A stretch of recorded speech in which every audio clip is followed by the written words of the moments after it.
የትግሉ አባት ወጥቶ የቀሩ ወጣቶች የኦሮሞ ማህበረሰብም እንደዚህ የተለዩ ሰዎች እንግዲህ ለሱ ያለውን ክብር ፍቅር እና ዝናውን ሲገልጹ እንደዚህ ነው።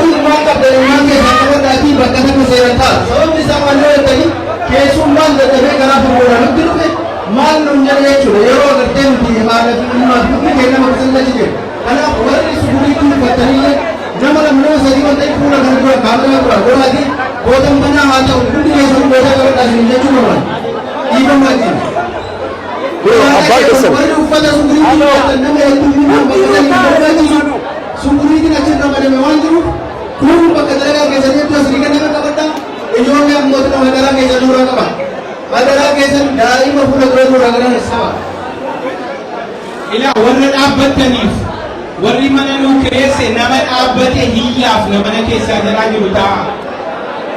Dole nun gobatina yoo iddoo hin qabanne nama hin baafnaa jechaa jiru. Waan itti himne nu dhagahaadha. Egaa akkuma hawaasni Oromoo biyya Jarman bakka jiru akkanatti bahee kitaaba isaa hundaaf jedhu kan jalqabaa eebbisiisuudhaaf har'a uummanni keenya akkanatti bahee bakka jiru buqqa'ee isa simachaa jira.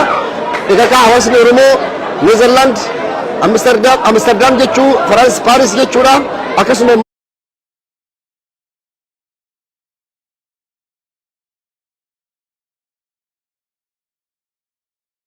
Manchesteris bifuma kanaan qophaa'anii akkuma keenyaa kanatti simachuu qabanii kitaabni kun kitaaba seena qabeessa kitaaba gartee seenaa isaatii fi akkasumas bu'aa bahii qabsoo Oromoos akkasumas Itoophiyaa sirna baankii hanga taankii hidhate sirna TPLF yookaan ammoo IADEG buqqisuu keessatti hoggansa olaanaa ta'uudhaan gahee leencaa kan taphachaa ture obbo Jawaar Mohammad har'as Tarsiimoon imammanni haaromnis inni jira nuti itti beeynaa jira.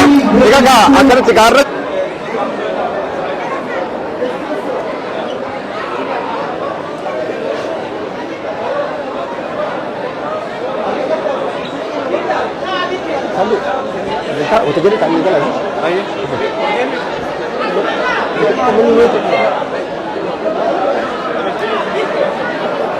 har'a kan keessummeessachi keessatti egaa har'a istuudiyoo fudhannee jirra. Istuudiyoon keenya kana fakkaata. Baga jiraattanii egaa Jawaar